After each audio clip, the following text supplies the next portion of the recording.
Hey guys, this is Tim from Tim's Electronics Lab and welcome back to a new video. Now, in this video we are finally going to convert this cassette tape into a Bluetooth enabled one. I've been waiting on this for quite some time since, you know, I drive a rather old car that does not have USB or Bluetooth, and I want to play my own music. So yeah, as I said, we're going to convert this tape into a Bluetooth enabled tape, and in order to do that we obviously need a couple of things. By the way, all the links will be in the description. We will be needing this MHM18. This is a Bluetooth to stereo converter sound. This is the codec and the Bluetooth receiver, and it has a really cool feature.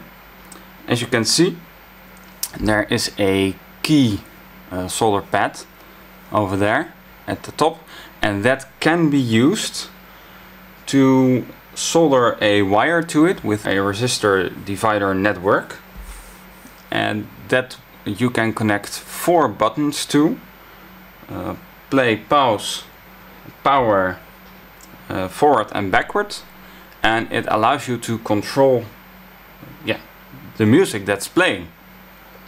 So you can connect buttons to your cassette tape, and it will allow you to skip songs, to pause songs, to turn the device on or off again. That's a pretty cool feature. Now I will be doing that, but I won't be doing that in this video, because I still need to solder things in order to make that work. And obviously you'll need lithium-ion batteries. Now I'm going to try and fit in 2 to get extended capacity, and you're going to need a TP4056. Now this is the one with a USB charger, USB Type-C. So yeah, and obviously you'll need an old CD player with a cassette deck tape built in.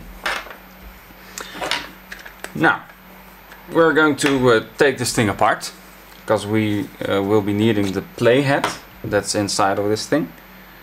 And I've got this fancy ratchet screwdriver with LED lighting at the bottom as a Christmas present. So I'll be using that to actually take this thing apart. Let's use this bit. Now the bits actually go into the handle, so like this. So you just twist them and now they're gone. And you select the ratchet mode by twisting this thing. This is locked, so it won't go either way. And this is just how it's usually going to be. And it's a really neat product actually. I'm not really sure what the price was, because I didn't pay for it. I redeemed points, so yeah, it's a Stanley Fatmax thing. So if you want it, you can just look it up on the interwebs. So I would recommend just starting to unscrew basically everything. That won't fit, that's a shame. But fortunately enough, we've got a screwdriver set over here as well, and that's, I guess that won't fit either. So, but then again, we've got another solution. I'm hoping I can.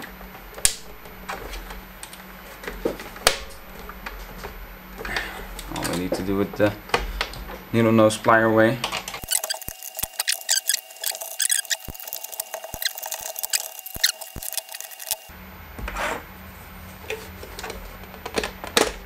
Oh, there you go. Cool. So we can just unplug this. That's pretty nice. And can we also unplug this? Yeah. Now we've just removed the whole button, and that includes all the AC to DC stuff. Clever design, clever design. You obviously don't want the You obviously want this to be separated from the rest so that you can reuse this. Oh, there's a genuine budge over here. Two actually. From there to there, from there to there. And what's this? Oh, this is the position encoder sensor of the disk tray. And we do, whoop, okay, well, I mean, it's removed. And we need to open the tray, I guess. Actually, the head's over there. You are just able to see it. The head's right in there. So I'm guessing that we actually need to take this whole thing apart.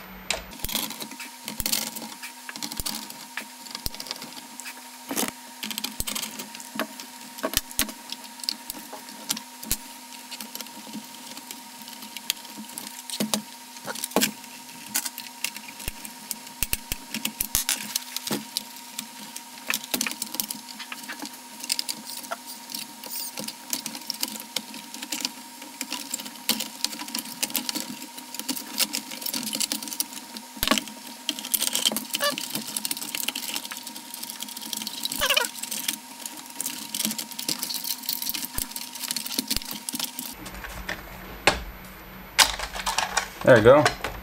Oh, it's all the buttons. Cool. Now, I'm not sure what this is.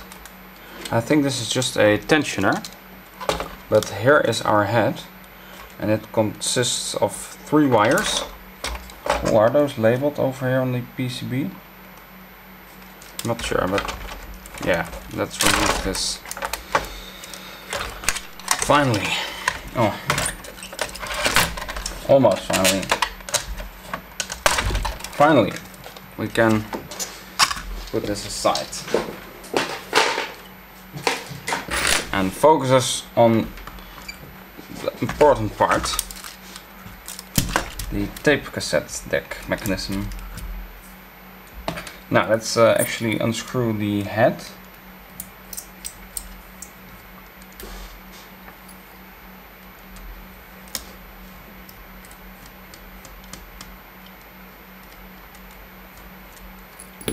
Remove the wire from its holder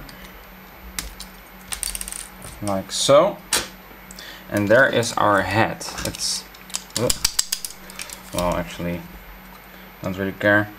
And let's, what, they're driving this motor from 2 different places. Well, this obviously is the ground, but why would you do that? What's this for design choice? Why are you, this adds extra manufacturing steps because someone needs to wire this up. Probably a child in China or something, which is unnecessary. Why would you want to make it like that? I mean, you just plug modules into this board and then you program it using resistors or something to tell it from, oh hey, you've got a cassette tape deck. It's, yeah, unnecessary. Alright, so there we go. Here we are with the wiring. Now I was hoping that there would be labels on here that stated what is what, but it doesn't seem like it. There are any. I do see an R over there, but maybe there's some standard which specifies colors for these wiring. I'm not entirely sure what's what, but I think I can do a good guesstimate, since there are 4 terminals on this read head, which I didn't notice before, and these 2 are bridged. Now we all know the little tulip plugs, the banana plugs. No, the banana plugs, no, they're not composite plugs. They use red and white for the audio, and I think red is right and white is left. Yeah, red is right and white is left. So my guess is that they did it the same way, so that we actually just need to solder these wires to this board and then we're done. So let's fire up the desoldering iron. And let's desolder the magnetic head. And let's just desolder the rest. And there is our magnetic reed head. And we can just put this aside.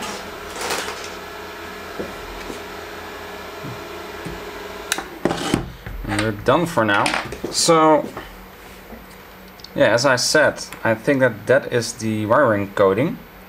And oh, you also got a separate mute key. I forgot to state that.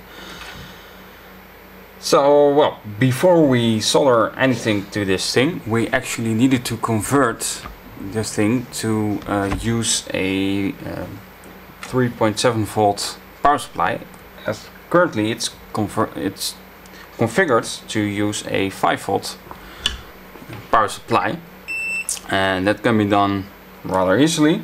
We just need to desolder this diode, and we actually need to bridge the contacts. So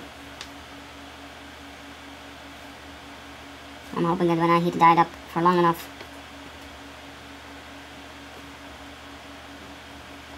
this will just move.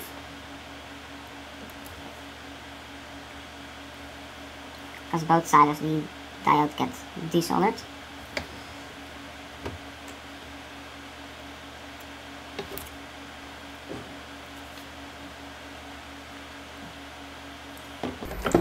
There's some real art in making solder bridges. But I think that this one's pretty good. Now let's wipe it clean.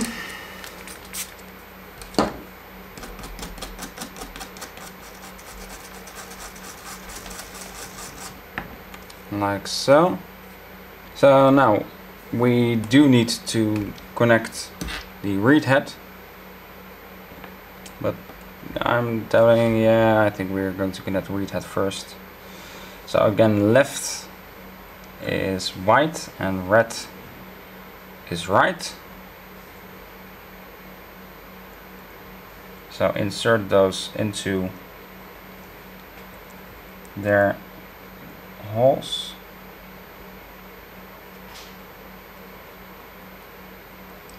Just connect them straight from the reed head.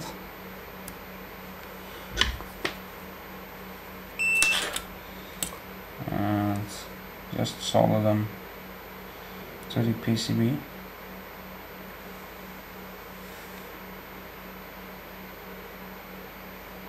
I'm constantly forgetting to put on the fan. Really annoying.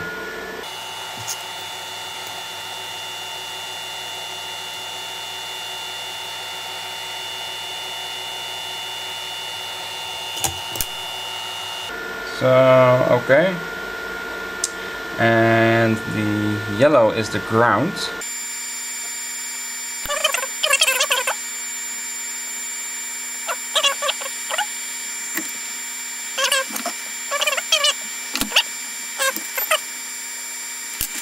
Alright, so now we need to connect both the yellow wire, this wire, and the big wire to the beam or the out minus of the charger board. So we are going to insert them into the port.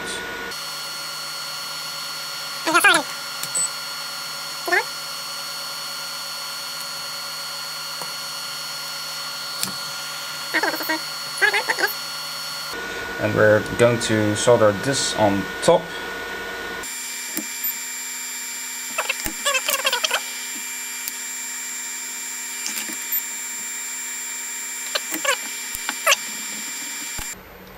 We should now have a good working ground connection, so let's actually check that with the multimeter.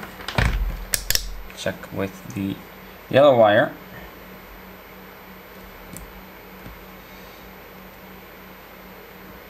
Yeah, 0.2 ohms, that's fine, that's just straight through, which is good. Actually, really great. Now this is connected. Now we obviously do need to connect the power cable as well, and that's on the other side of the board, so we need a little more. This fan is broken, so not to worry. Alright, so let's pre-tin this wire.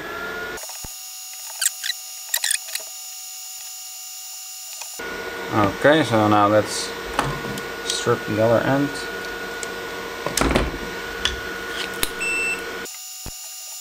And let's connect it to this device. Like so. You do need to be careful about the battery positive terminal. But yeah. Alright, so that's actually all wired up. Now comes the next part. Well, it's almost all wired up. I'm going to connect the battery later on. But now comes the next part of taking this down and removing all the internals. Is this going to fit? Yeah. And try to figure out the way where to place everything. Yeah, I don't think that there's any data on here. Ta-da! So now we need to actually put the head in like this. And I will remove these sharp things because that's the guide for the tape, I guess, but I'm afraid that they will contact something that's not supposed to be contacting. I think it should be something like this. I'm just visualizing how I should install this thing. So, oh, this is the better way, I think. I think if we do it like this, yeah, we should do it like that, and it will be in the middle. And hoping that I won't flip the audio connections.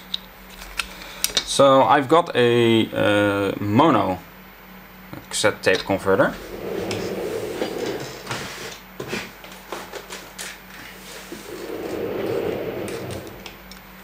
So we can actually use that to determine, you know, where the head should be, roughly.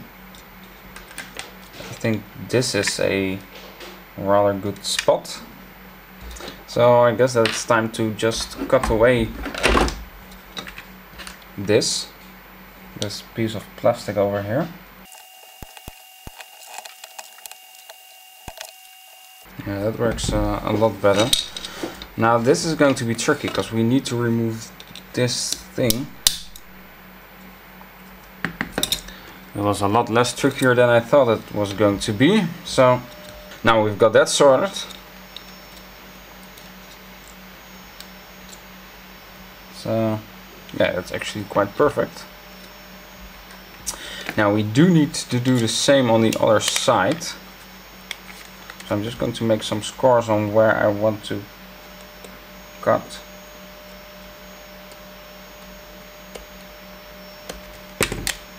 And then I'll just make a cut as well here. So let's see if this fits.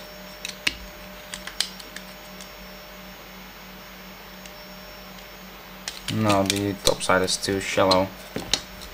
That's looking pretty good actually. Yeah, that's looking fine.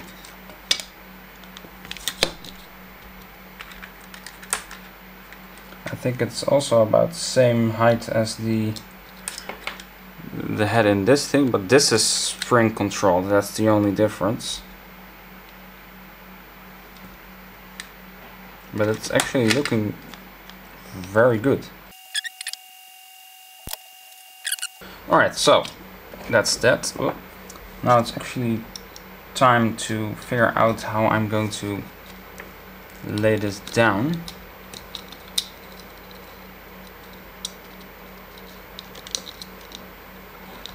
And first of all, I will be gluing the wire down in place,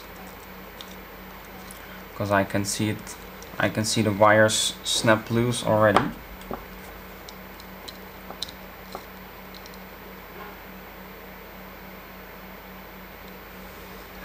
Alright, let's actually measure the resistance once again to confirm that everything is still connected properly. Yeah, everything's still connected. So then again, we do need to actually... Oh, we can just lay it on top of... Oh, that's really nice. We can lay it on top of the edge. So we only have to cut one side. That's really nice. So, but before we actually do that, I think I'll solder in the battery. We obviously do need to make sure that it fits.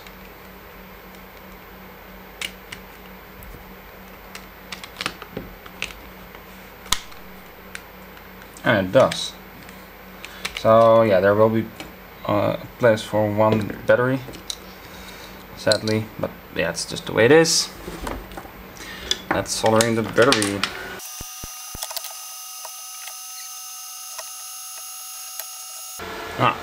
It doesn't matter if the battery plus and output plus are connected, since they're directly connected on the PCB as well. So upon further thought, I still want to add a switch in order to disconnect the battery.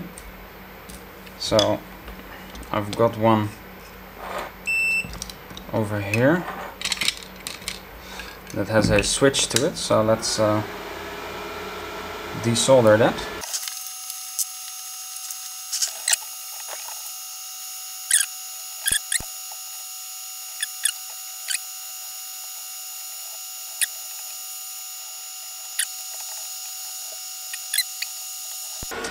Now we want this to be connected to the board and the other one to be connected to the battery minus terminal,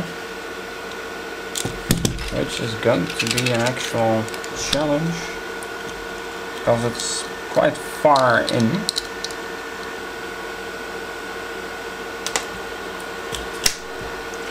And solder it.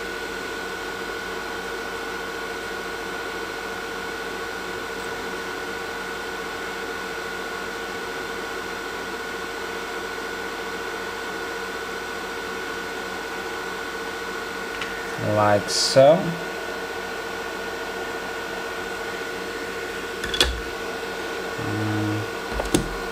Pretend the end.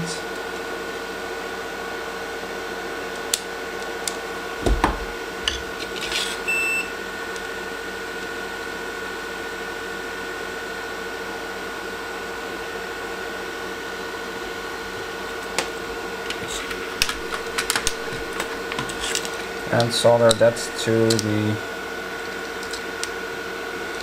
battery negative terminal.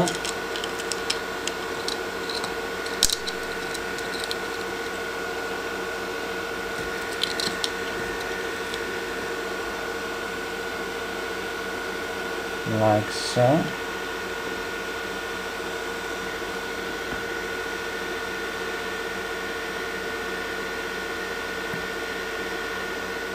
Quite an awkward angle.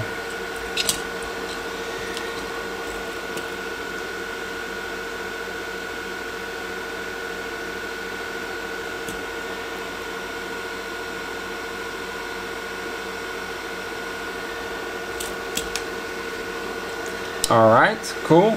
So it's off now. Let's bend this pin.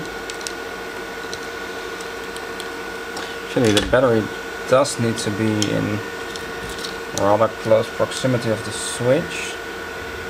We could do it like, yeah, we are going to do it like that.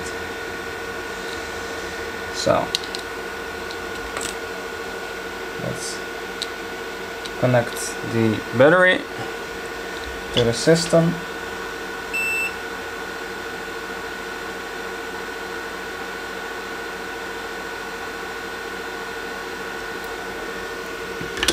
And it's connected.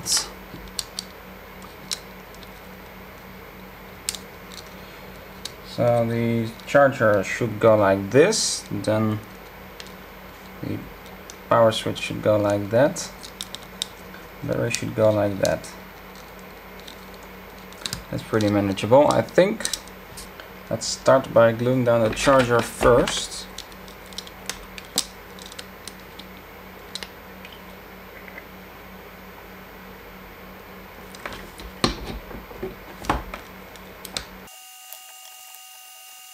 System is relatively stable in place, so we can power it on in order to test it in just a minute. Yeah, it's really cool. You can see underneath it. It's really cool. Alright. So, well, let's actually just see underneath it then.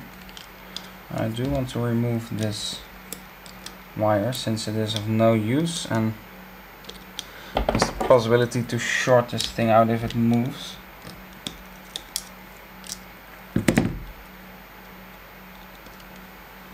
So I guess that when we flip the switch we should see a light, because there's an LED. Or the battery is just discharged, and then we know the system is working. So let's grab a USB-C and let's charge this thing. Now the only downside of using this charger in combination with this battery is that it's capable of charging at 1 amps. And I'm not sure if the battery likes that,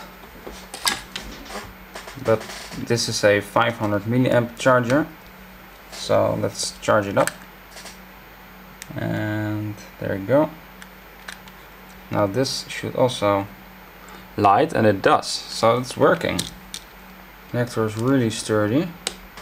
I really need to put a lot of force on the connector to remove it, which I don't think it's particularly bad, but right. So now we need the cassette to be flush, so we actually do.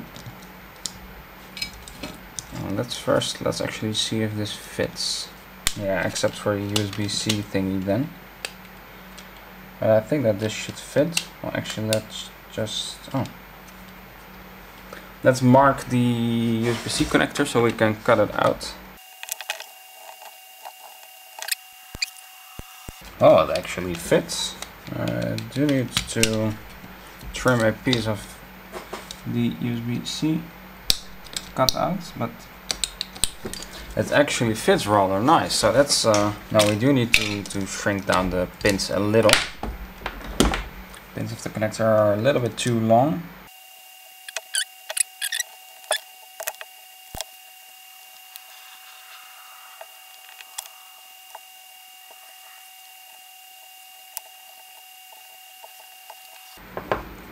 Alright, so it's in place. Fortunately, here we are able to switch it. It's a good thing. Now let's mark the position of the switch.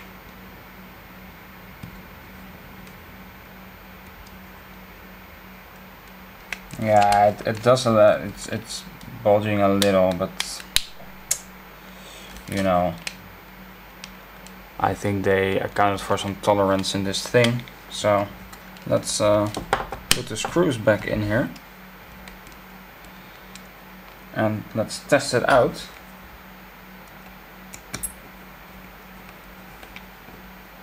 Are these the right screws? Yeah, I think they are.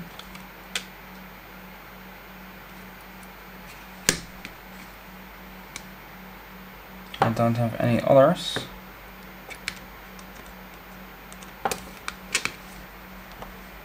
But they don't seem to like going in, so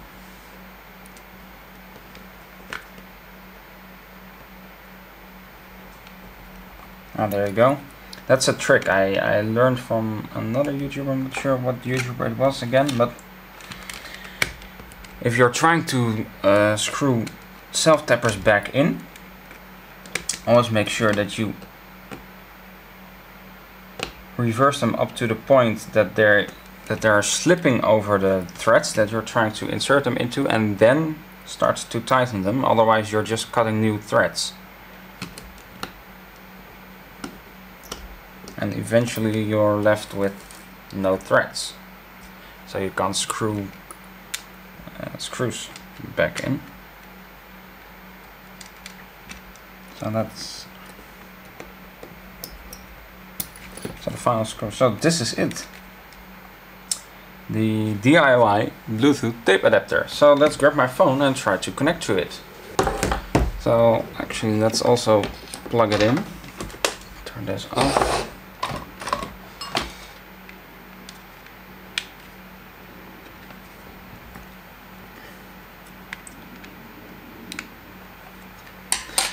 And let's try to see what it does. MH18. I won't give access to my phone calls because I do not want that. I've got another solution for that. And as you can see, the lights change from blinking to a steady blue. So that means that it's connected. I'll arrange a test setup and I'll see you back when we're actually going to test this. So we are in my car, which pretty much has the only cassette tape that I could find. So again, here's the tape that we created, and well, let's actually power it on. Now, due to the fact that the tape needs to be flush at the backside, I did embed the power switch inside of the tape, which is rather annoying to turn on, but luckily I've got these special tools for taking my instrument cluster out of the car, so they fit perfectly inside that power switch. As you can see, the blue light starts flashing. Are you able to see that? Yeah.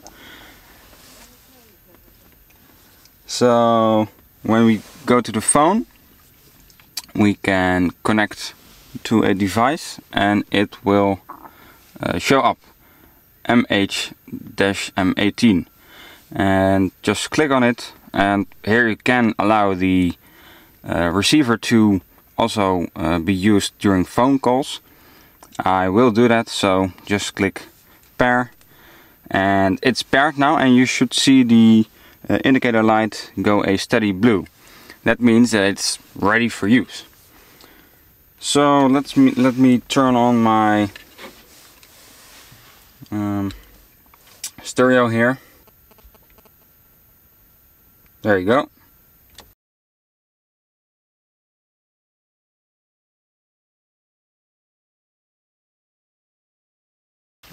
So it says no cassette. I'm not sure if you can see it. So let's eject, or let's open the thing, and let's insert the device. As you can see, it's flashing, and usually that's because something's playing. Now at the moment nothing's playing, but yeah, it will go flashing when it's playing. You need to insert it like this, with the blue light facing upwards. My car is able to switch sides without actually turning the cassette tape over. So you might want to fiddle around a little to know what side is what. So you get the good stereo sound image you actually like. And let's actually do a left and right test. Warning, this video contains flashes and moving images.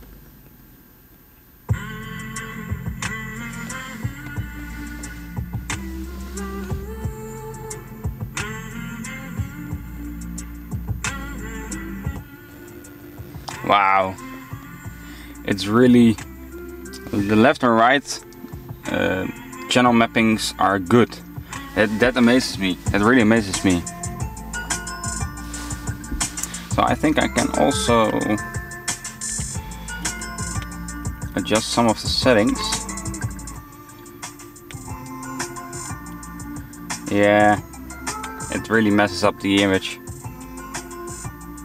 So yeah, again, this is only right, this is only left. I'm not sure if you can hear that on the actual audio. Let me remove the microphone and then you'll be able to properly hear it.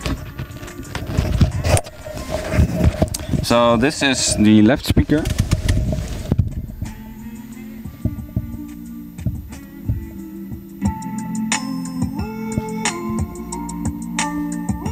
And this is the right speaker.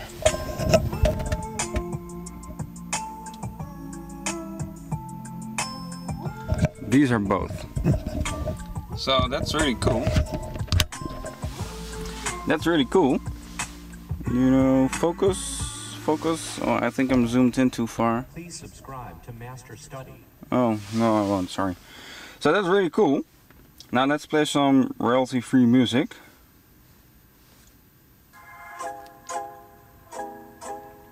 So, oh, we've got a visual representation of the audio spectrum. Ooh, over here.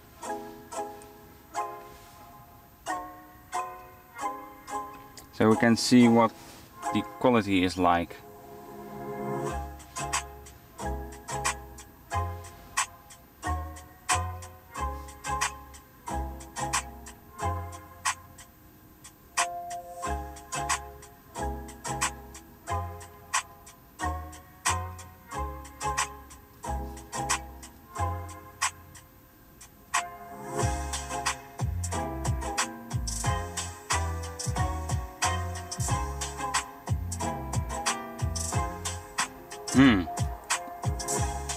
I'm missing a decent bass actually. I've got a 200 watt subwoofer in my car, it's standard, and yeah, it's not really doing anything right now. So yeah, that's. I was hoping it would be a little more, yeah, that the audio quality would be a little fuller than it is right now, because as I said, I'm missing bass, and yeah, it pretty much ruins the experience in my car for now. Maybe that's due to the fact that the head is not close enough to the reed head. I mean, it's fixed. Not sure how it works, but it's a fixed position. So maybe that's something. But you can get your audio through the cassette deck now. So that's really cool. And you can tweak the incoming sounds with various audio mods and such, so you can personalize the audio experience, and you might have a great audio experience as well. So that's it for now, guys. Thank you guys for watching. I'll post all the parts that you're going to need to create such a thing in the description, so you can buy them and you can assemble them. So thanks again for watching this video, and I hope to see you soon. Bye! Oh, hey, hello. I wasn't expecting you over here.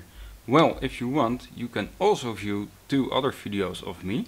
So make sure to click them, and don't forget to subscribe and like, so you always get notified of my new videos.